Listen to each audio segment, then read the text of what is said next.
very good evidence for theism. And if there's very good evidence for theism, all non-theisms can't be true. So if theism's true, that would mean Hinduism isn't true, Buddhism isn't true, New Age isn't true. Just the big religions, Christianity, Islam, or Judaism could be true.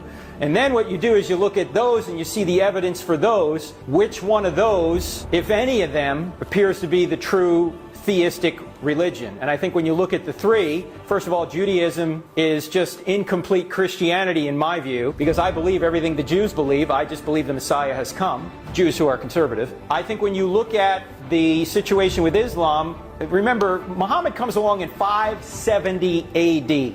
He gets what he believes is a revelation in 610 AD. He dies in 632 AD, and the Quran is compiled after him. Muhammad in the Quran says, I don't do miracles, I'm just a plain warner, meaning I just warn people there's one God. There are no miracles attributed to Muhammad until about 150 years later in what's known as the Hadith, the written traditions of what Muhammad said and did. Even many Muslim scholars admit many of the miracles that are in there are not true. They're legendary. The eyewitnesses of Jesus, however, I think have given us very good evidence that he really rose from the dead. There's no confirming miracle for Islam. There is a confirming miracle for Jesus.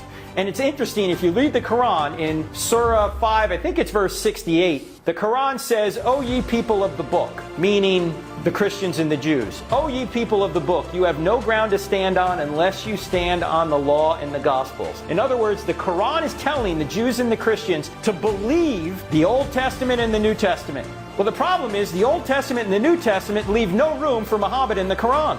The Quran is actually telling Christians and Jews you ought to trust the Old and the New Testaments. Now, Muslims will come along and say, wait a minute, that was the original Old and New Testaments and they've been corrupted. Yeah, the problem with that is when the Quran was written in the 600s AD, we have full Bibles 300 years prior to that.